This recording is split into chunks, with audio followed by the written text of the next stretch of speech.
So Abby Martin, friend of the show and friend of mine personally, Abby Martin, she was at the UN Climate Change Conference in Glasgow. Glasgow? Don't know how to say basic words, and in this case, a basic city. Anyway, so she was at the UN Climate Change Conference in Glasgow, and she asked a question of Nancy Pelosi that really turned her into a babbling, dodging, obfuscating mess. Take a look. Wait a minute. I want a woman. Gender equality here. Maybe I don't. Let's see. Abby Martin with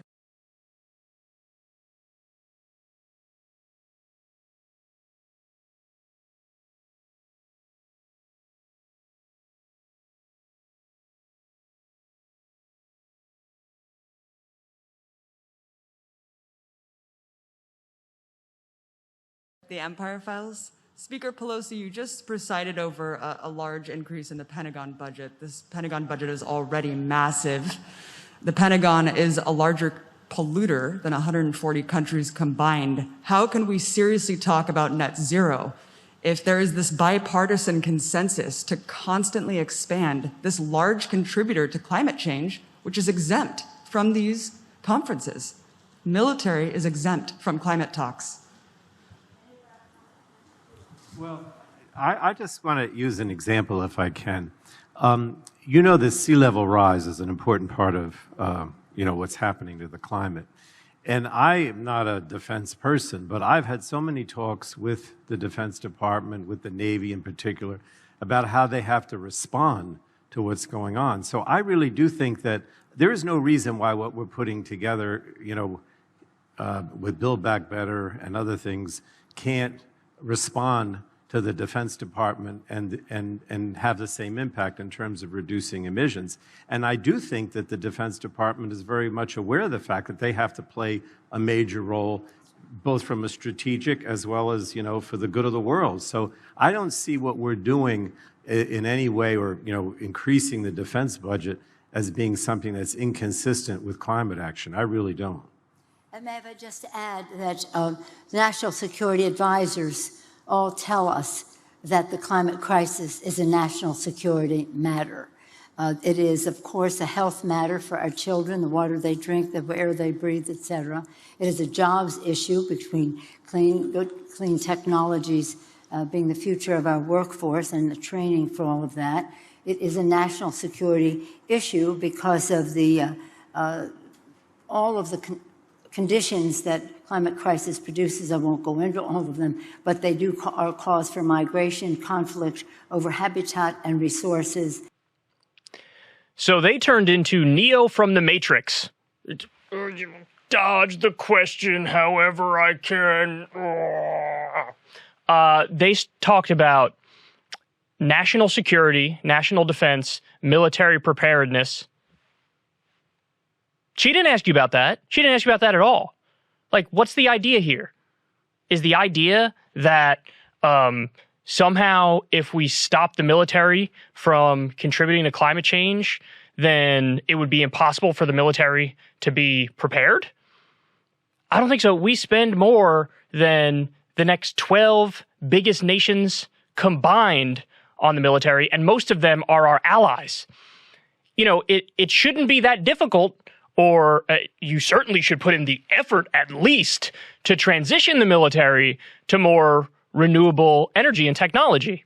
In fact, I mean, listen, this has been one of the main arguments from a practical perspective in favor of limiting the contribution to climate change, is that there are all of these new technologies and patents that are just waiting for you in the field of green energy and renewable technology.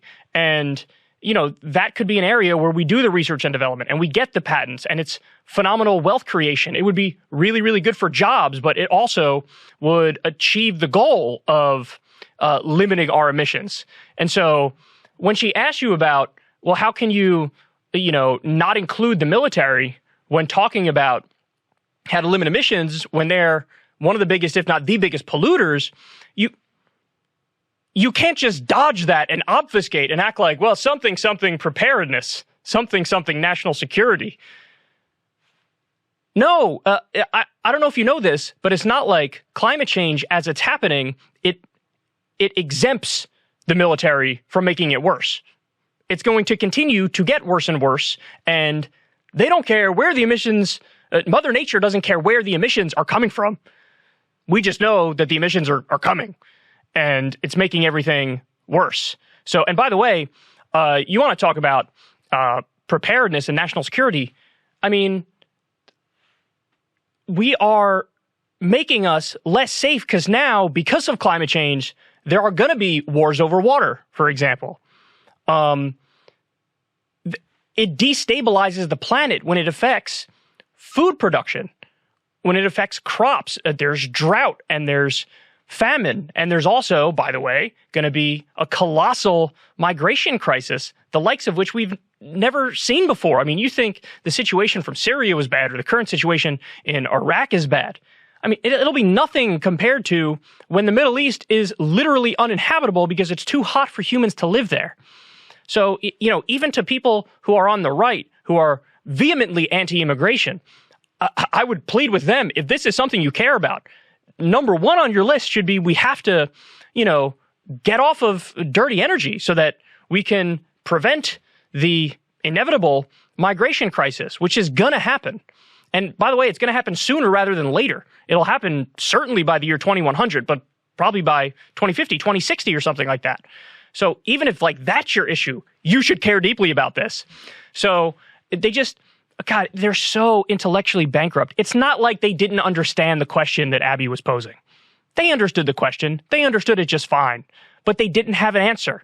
So they had to pivot to like preparedness and national security, and that's why we have to sort of take this off the table. That's a red herring. That's a complete dodge. It's obfuscation.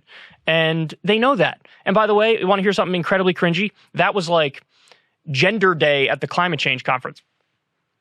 Gender Day at the climate... What the fuck does the climate change crisis have to do with gender specifically?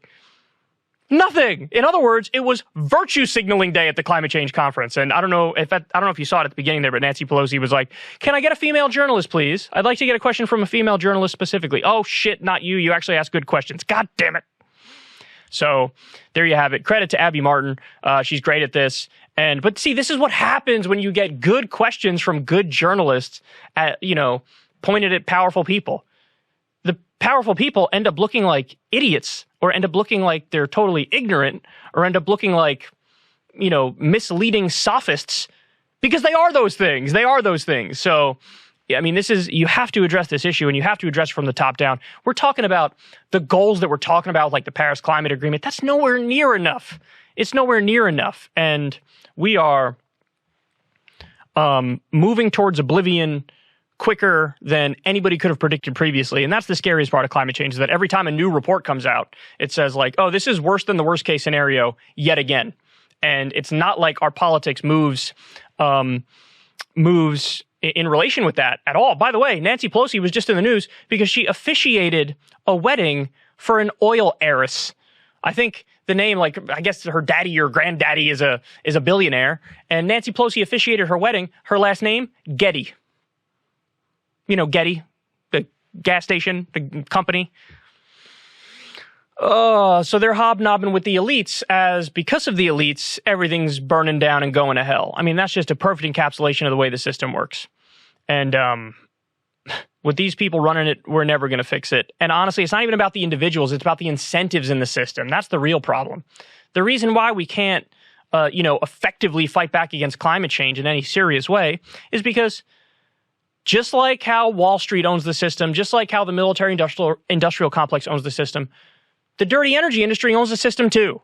And so they get what they want, they get what they need, even if it means you have this colossal externality of, like, in the long run, destroying the ability for humans to thrive here on Earth. So there you have it. Credit to Abby. The fact that CNN and MSNBC and Fox News and all these other networks are not asking those questions is an indictment on those other networks.